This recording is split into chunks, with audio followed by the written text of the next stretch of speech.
Hello guys, कैसे हो आप सभी लोग। आई होप कि आप सभी लोग अच्छे होंगे।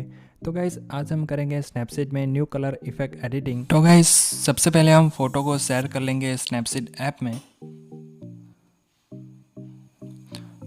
फिर जाएंगे मेनू में और यहाँ पर सिलेक्ट करेंगे ड्रामा टूल को। यहाँ पर सिलेक्ट करना है ड्रामा 2। तो गाइस फिल्टर स्ट्रेंथ को यहाँ पर मैंने रखा है 39+ और सैचुरेशन को -13 रखा है। ठीक है, फिर से जाएंगे मेनू में और यहाँ पर सिलेक्ट करना है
तो गाइस अब हम यहाँ से फ़ोटो को कर लेंगे सेव।